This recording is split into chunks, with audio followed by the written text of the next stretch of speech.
Medtem ko se je prvi vikend oktobra v centru Zagreba odvijal 29. Zagrebški maraton, so nedaleč stran svoj praznik slavili ljubitelji stripa in ulične umetnosti. Festival Ohoho se je odvil na Mediki, v nekdanji tovarni zdravil, stisnjeni med hotel Westin in zahodno železniško progo. Avtonomni kulturni center Medika je sicer anarhistični skvot, ki mu je mesto Zagreb dalo dovoljenje za delovanje na tem mestu. Poleg pogostih koncertov alternativne glasbe se torej vsako leto tu odvije tudi Ohoho. Več o festivalu nam je povedal Marko Dješka, eden od organizatorjev, ki tudi sam riše stripe. Marko, ti si sad glavni organizator već nekoliko godina, ali kaži mi možda za početak kako je zapravo počeo Ohoho? Da li je počeo ovdje na Mediki? Je počeo na Mediki, s tim da nisam zapravo glavni organizator, nego jedan od organizatora. Osim mene, u strip segmentu je Lea Kralj Jeger i u street art segmentu je Mario Miličić i Apolonija Lučić. Tako da u biti ima sve zajedno 4. Počelo u Mediki prije nekih, još uvijek nismo da uspjeli detektirati koje točno godine, možda je 2019. 2010. uglavnom, to je tad bilo još sve u nekoj fazi više neke zabave u dvorištu gdje su ljudi crtali po zidovima, tu i tamo su prodavali stripove i družili se. I to je tek ona periodično stajalo pa pokretano sve do 2019. godine kad su nas pozvali za Taka koji je udruga iz Medike zapravo da pokrenemo ponovo Ohoho festival, da ovaj puta baš krenemo sa ozbiljnim apliciranjem na fondove, na Ministarstvo kulture i tako dalje, na grad, da bi onda taj festival poprimio neku višu dimenziju, što sad pokušamo napraviti. I kao strip artist, to ti je valjda dobro da možeš negdje da promoviraš i svoje stripove. Kako ti se čini da je inače s nezavisnim stripom u Hrvatskoj? Da li je na dobrom putu? Da, to sam baš neki nam pričao o tome. Ja uopće nisam siguran zapravo šta je, da li je nezavisan strip. Da, ovo što radi Ohoho je kao fanzin, nezavisno manje više, ali da je tu postoje autori recimo koji rade za strance, ali onda oni koji su pozvani da predstavljaju na Ohoho, oni najčešće predstavljaju svoje nezavisne fanzine, dok istovremeno znači rade za neke velike publishere. Tako da mi zapravo nastavimo predstaviti i one stvari koje rade ljudi koji inače nisu nezavisni autori, ali imaju neke publikacije koje su nezavisne. Tako da Ohoho zapravo pokušava okupiti svoju ekipu koja radi, ja mislim, primarno alternativni strip, nezavisni strip i također tu je taj bitan segment street arta koji uključuje znači tu murale, grafite i tako dalje. Da li si sam ikad pokušavao da napraviš neki mural? Jesam, ali nije mi išlo. Ne mogu podnijeti velike formate, nisam dobar s tim. Tako da ima drugi ko može. Za murale izgleda kao da su svake godine naslikani na drugim lokacijama. Da li je to istina ili se samo meni tako čini? U Mediki se svake godine to preslikava jedno preko drugih. Tako da zapravo nezgodno je to što imamo čak 3 festivala koji se događaju unutar mjesec dana u jednoj godini, tako da zapravo se često ni nema mjesta gdje slikati, iako je prostor velik, tako da pokušavamo to nekako uvijek izbalansirati da ostane praznih zidova. Da li izlazi samo u vreme festivala ili... Da, i on je zapravo autonoman, to je prava riječ. On nije toliko vezan za festival, osim imena naravno i što ga tu promoviramo. Ohoho može, fanzin može postojati izvan festivala, čak i da festival se više ne odvija, što se naravno da se neće dogoditi, i dalje postoje fanzin. Tako da fanzin ne prati sadržaj festivala u smislu da objavljamo neke članke unutra ili pričamo o festivalu, on je zaseban entitet koji postoji unutar festivala, ima svoj open call i ljude koji se znači prijavljuju i crtaju. Tako da to je zapravo dva odvojena semira, zapravo su isto vrijeme na neki način povezani. I svaki ima svoju temu. Počeli ste s antifašizmom, kako je sledilo? Da, prvo je bilo antifašizam i subverzija za prvi broj, to je bilo 2019. 2020. je bila tema slavenska mitologija i folklor. Prošle godine je bila tema ljubavni trokut i ove godine je svemirska opera. I to su onako opuštene teme. U ljubavni trokut mogli smo stvarno vidjeti trokute koji su se zaljubili. Da, to sam htjela, često volim malo provocirati tabue koje postoje u ovoj zemlji, pogotovo poligamni odnosi, Sve te ostale stvari smo pokušali nekako obličiti u tim temama, uključujući i taj ljubavni trokut, na primjerice smo to isto napravili sa ovim antifašizmom i subverzijom i sve te teme koje su malo provokativnije, primijetili smo da ljudi šalju puno više stripova. Ljudi kao da nekako vape za takvim temama i kao da ih to samim te više inspira i onda šalju više radova, što je dosta fascinantno. Kad te već imamo ovdje u 11. mjesecu, hoćeš opet napraviti 24 sata crtanja stripa. Vidjeli smo tvoj strip album isto iz prošle godine, verovatno. Šta je zapravo ideja iza ovog 24 sata crtanja stripova? Ideja iza tog maratona 24 sata je zapravo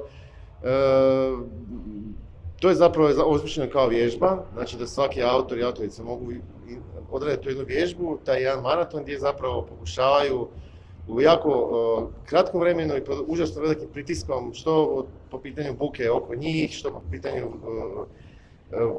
vremena i same teme koja je nametnuta, moraju napraviti strip unutar 24 sata koji ima 24 stranice. To je po meni jedna od najboljih vježbi, ne samo za strip crtače, nego općenito za ljudi koji crtaju. Kod nas su dolazili, na primjer, ljudi koji nema veze sa stripom i nakon 24 sata su postali crtači ili crtačice. Ili jednostavno nisu, samo su došli isprobati. Znači, ja mislim to doslovno za svaku. Kot je omenil že Marko Dješka, se poleg stripa na festivalu Ohoho ukvarjajo tudi z ulično umetnostjo. Nekateri, kot je kolektiv Novo doba iz Beograda, pa se prav tako ukvarjajo z obema zvrstema umetnosti. Znači, Sofija, ovdje ovo što vidimo iza je tvoj mural. Koliko dugo si ga crtala? Pa 2 dana sam ga crtala. Juče smo počeli, onda nas je kiša prekinula pa smo ga završili danas. To jest, mislim, svi završavamo danas, pa i ja. Znači, to je dio street arta na Ohoho festivalu. Kako si saznala za festival? Da li su te oni pozvali? Da, pozvala me Apolonija koja je ove godine u organizaciji. Ona se bavi organizacijom ovih, to jest dovođenjem svih ovih autora da crtaju murale. Ona me pozvala da dođem kao gost i također Matrijaršija pozvana da dođe kao gost, izlagač naše distribucije plakata i stripova koje je gore na tom DIY kao buvljaku. Tako da. Zapravo i sama si dio ovog Novodoba festivala od kojeg je štand na kojem si. Da nam kaži malo šta zapravo je Novodoba festival? Počinje 5.10. Jeste, to je festival nesvrstanog stripa, tako se zove Novo doba. I svake godine ima neku temu. Ovogodišnja tema je Stari talas. I onda se maltene rade neki plakati na tu temu, ali također zovemo goste iz inostranstva i regiona i Srbije, izlagače koji se bave stripom, ilustracijom, slikom, muzikom. I onda oni imaju izložbe, imam dosta muzičkog programa, radionica, ali to je, Novo doba festival nesvrstanog stripa. A gdje tačno se dešava? Novo doba se dešava u Beogradu, kao što si rekla, od 5. do 9.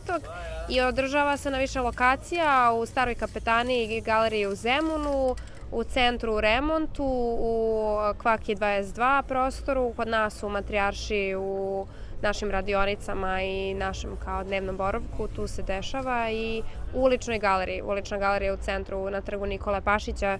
Tu je ove godine će izlagati tužni Marin u čizmama, autor iz Hrvatske. To je baš zanimljiv nickname. Da, jeste, da. Ali inače, ovaj vaš festival koliko dugo sad već postoji? Jer zapravo Srbija mogli bi reći da je poznata po alternativnom stripu i zbog Zofgrafa koji je počeo da to radi već 40 godina nazad. Da. Pa sam festival traje, ja mislim već da je ovo 14. godina.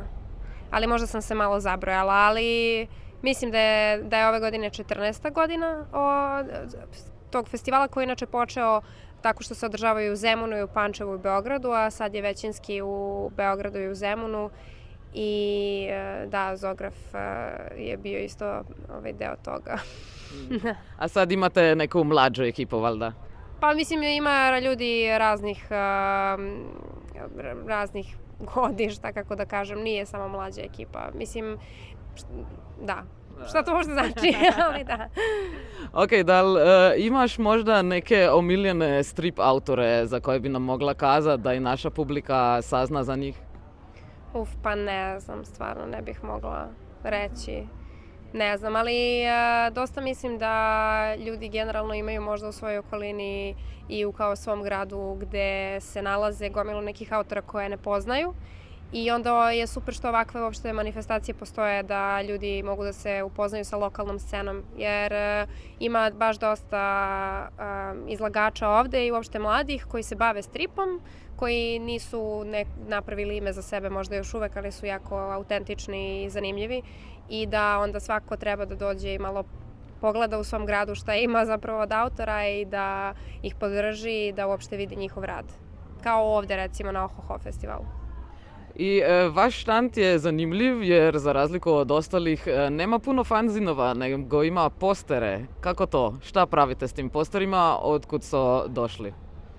Pa mi smo zapravo kao kolektiv se koncentrišemo na sito štampu i sito štampa je naša glavna zapravo delatnost između ostalog i onda štampamo dosta plakata. Naših autorskih prijatelja, umetnika, drugih.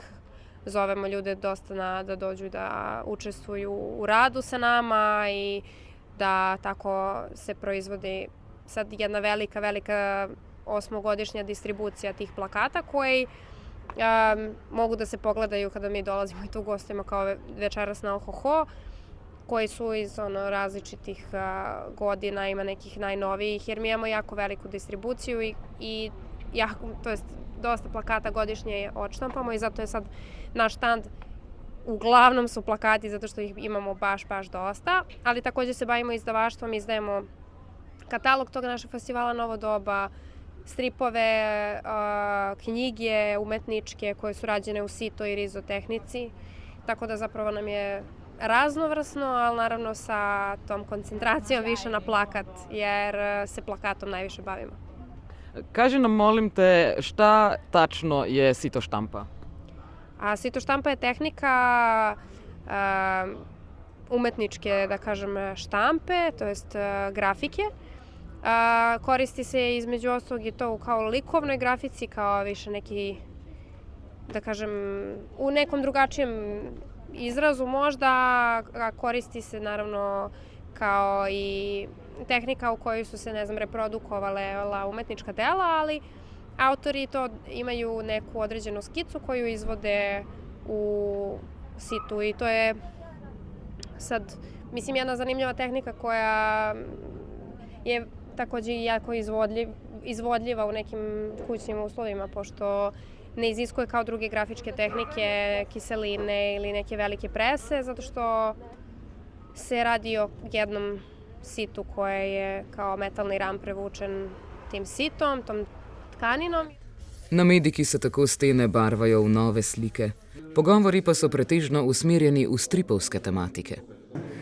Tu je tvoj strip iz 1996. Jedan od mojih prvih 4-5 stripova, zove se AAA i napravio sam ga na satu, mislim, slikarstva ili tako nešto likovne kulture, na prepariranom papiru, ja prepariram sa polikolorom papir, mislim, ljepenkom, tako nešto, ja malo tvrđi karton. I onda sam kemijsko napravio ekspresiju na tom bijelom podlozi, taj strip koji je malo većeg formata nego od ovog što je objavljen, jako se parira manjeg formata po crtežu, ali je vrlo slobodno crtan i mislim da je uspjela šala da je baza ubola poanta. Medtem ko imamo v Sloveniji od stripovskih fanzinov v redni distribuciji zgolj profesionalni zin ali prozin Stripburger, je na hrvaškem scena veliko bogatejša. Dovolj bogata, da so na Ohoho zapolnili 3 dni dogajanja, ki se je letos, za razliko od ostalih let, zaradi dežja večinoma odvilo kar v notranjosti. Nešto što bi ovako na prvu rekao da je autorski i da jeste baš underground strip, kao ne znam, da ne nabrajam nekakav X-Video, ne znam, ili Crna rupa, ne žanrijski, nego stilski. To je zapravo zbirka stripova, jel? Tabla, strip, jedna tabla, jedan strip, otprilike recept, jel? I dobro, nije da to niko nikad nije radio, daleko od toga, ali ovo ovako novo svježe u ovoj formi je baš, čini mi se, u Hrvatskoj, a možda i šire, ja mislim da se ne varam, dosta specifično i originalno. Jedna tavla, jedan strip, reminiscencija od naslova Ljubav i cigarete, eto, može asocirati na Johna Tortura, tako na film od prije 15 godina, sa Susan Sarandon, sa Buscemijem, to unutra sad ne mogu sve to nabrajati, ali kažem, vidjet ćete mnoge reference na pop kulturu, na film, na strip, lik u majici, Vice Takla, ko ne zna, stari band, Punk, Noise, evo, i imaju tu i Vedute Osijeka i sve. A zanimljivo je da si ti relativno kasno počeo raditi stripove. Ti si profesor i to ti je struka u okolnost, ali stripove si malo kasnije počeo raditi. Pa da, moram sad za ovog Torturu film, to sam ja saznao prije 5 dana da postoji film sa tim nazivom, ali sam se primijetio da je sve citatno, od slike do teksta, sve je prepuno sve su to neke parafraze ili citate i tako dalje, tako da sam, mislim sve je to kolaž, sve tu nego. Ja sam se u stvari više referirao na kofi i cigaret od Džarmuša i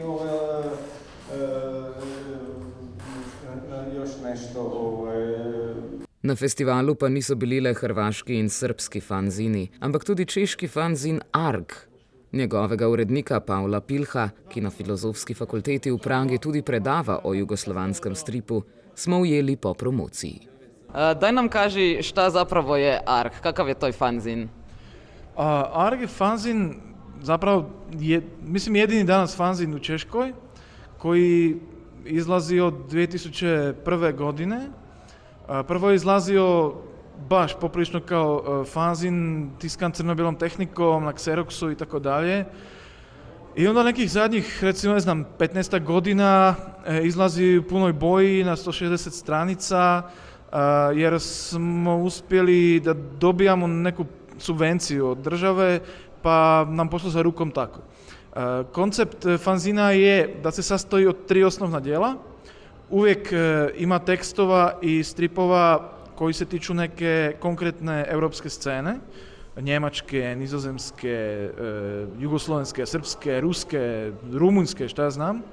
Onda ima prostor za, recimo, podmladak, znači autore koji počinju, i ima neki prostor za povijest stripa, to jest, ne znam, pišemo o nekim zaboravljenim likovima koji su stvarali strip, a danas su zaboravljeni, ali mi želimo da ne budu zaboravljeni, pa kao podsjećamo ljude na to da oni su tamo nešto doprinijeli tom češkom stripu. Da li su to samo stripovi čeških autora? Ne, nisu. Uvijek imamo autora iz stranih zemalja, u svakom broju ima oko 40-ak autora. Recimo polovina od njih su strani autori, uvijek iz one scene koja je u fokusu tog broja, recimo. Posljednji fokus je bio na hrvatski strip, recimo. Idući broj će biti fokusiran na bosansko-hercegovački strip, a bilo je i drugih scena sa svijeta. Koliko često to izlazi? Izlazi jedan put godišnje. Izlazio je više puta, ali zbog financijskih prilika i da, uglavnom zbog financijskih prilika i zbog toga što Arg ne daje honorare. Svi to rade kao besplatno, čak i autori dobiju sam autorski primjerak i tako dalje. Onda nemamo nikakve rokove, sve se to mora završiti uvijek do kraja godine. Znači izlazi jedan put godišnje. I kako je inače sa strip fanzin scenom u Češkoj? Da li ste jedini? Verovatno ne. Ne, dobro, ja sam rekao da je jedini, ali jedini je koji je preživio recimo nekih posljednjih 20 godina. Naravno, izlaze fanzini koji izdaju uglavnom recimo studenti ili apsolventi Akademije nauka, Likovne akademije.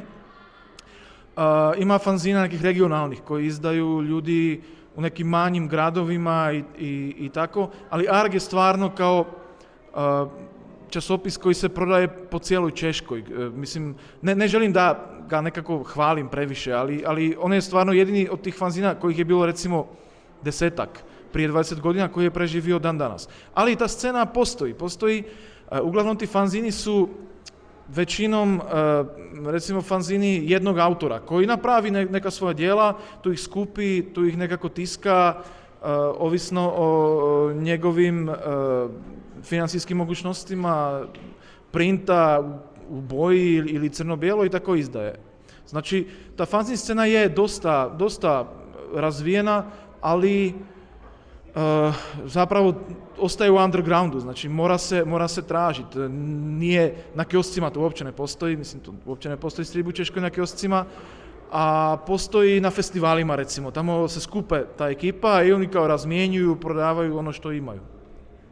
A kako je inače s stripom u Češkoj? Sam si profesor i znaš puno kako je s stripom u Jugoslaviji ili na području bivše Jugoslavije i kad bi usporedio to, šta bi se ti činilo? Gdje je bolje?